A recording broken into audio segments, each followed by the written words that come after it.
স্বাধীনতার ৫৪ বছর পর প্রথমবারের মতো শেরপুর ১ আসনে জয় পেলেন জামায়াত ইসলামীর প্রার্থী। ত্রয়োদশ জাতীয় সংসদ নির্বাচনে বিএনপি প্রার্থীকে পরাজিত করে জয়ী হয়েছেন জামায়াত প্রার্থী রাশেদুল ইসলাম রাশেদ।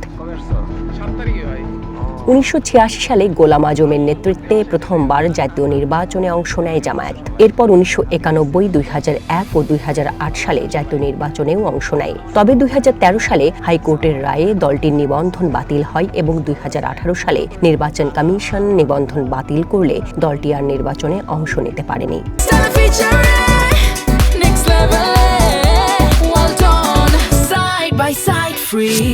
২০২৪ সালে গণঅভ্যুত্থানের পর জামায়াত ইসলামীর বন্ধ দুয়ার খুলে যায়। নিবন্ধন পুনরুদ্ধার করে ত্রয়োদশ জাতীয় সংসদ নির্বাচনে অংশ নেয় দলটি।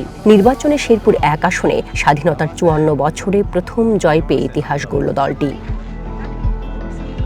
বিজয়ী জামায়াত প্রার্থীর কাছে রাস্তাঘাটের উন্নয়ন, স্কুল, কলেজ, বিশ্ববিদ্যালয় স্থাপন, রেললাইন সংযোগ এবং মেডিকেল কলেজ প্রতিষ্ঠার দাবি স্থানীয়দের। এইবার এমপি পাইছি জামাতের, আমরা এমপির কাছে কিছুই দাবি দেওয়া নাই, খালি কলেজ, মাদ্রাসা, স্কুল, রাস্তাঘাট, এটাই আমার দাবি, আর কিছুই দাবি নাই। রাস্তাঘাট, রেললাইন, কলেজ এইগুলি আগে দরকার। আঙ্গুর কোনো এমপির কাছে কোনো চাওয়া পাওয়া না। আল্লাহ রহমতুল্লাহ এমপি আইসে নিয়েছি কষ্ট করে রাস্তাঘাটের জন্য, এটাই আমরা ভাত আছেন না, এটা আছেন না। বিজয়ী এই জামাত প্রার্থী জানান, স্বচ্ছতা, জবাবদিহিতা, ইনসাফ এবং পূর্বে দেওয়া প্রতিশ্রুতি বাস্তবায়নই হবে তার অগ্রাধিকার। আমরা নির্বাচিত হয়েছি, এখন আর আমাদের আলাদা করে নিজস্ব কোনো ভোটার নাই। আমার ৪.৫ লাখ ভোটারই আমার ভোটার। ৪.৫ লাখ মানুষ এবং তার সাথে যারা নন ভোটার আছেন তারা সবাই আমারই এলাকাবাসী, এই শেরপুরবাসী।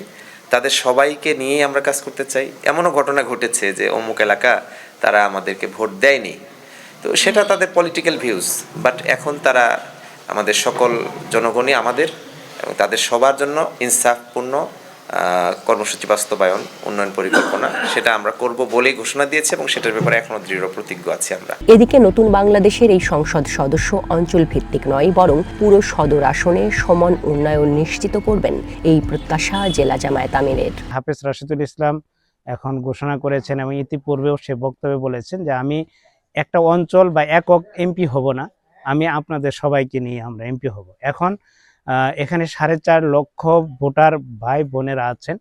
আমরা মনে করি এখন আমরা এই ৪.৫ লক্ষ মানুষের এমপি, এবং এটা আমরা কোনো অঞ্চল বেস উন্নয়নমূলক কর্মকাণ্ডের দিকে মনোনিবেশ না করে আমরা ইনশাল্লাহ ইনসাফ ভিত্তিক অগ্রাধিকার ভিত্তিতে যেখানে যেটা দেওয়া প্রয়োজন আমরা সেই ভিত্তিতেই আমাদের প্রতিশ্রুতি অনুযায়ী আমরা উন্নয়নমূলক কর্মকাণ্ড বাস্তবায়ন করব ইনশাআল্লাহ। নির্বাচনে জামায়াত প্রার্থী মোহাম্মদ রাশেদুল ইসলাম রাশেদ পেয়েছেন ১,২৭,৮১১ ভোট। অন্যদিকে বিএনপি প্রার্থী ডক্টর সানসিলা জেবরিন প্রিয়াঙ্কা পেয়েছেন ৭৮,৩৪২ ভোট। প্রায় ৫০,০০০ ভোটের ব্যবধানে জয় পেয়েছে জামায়াত।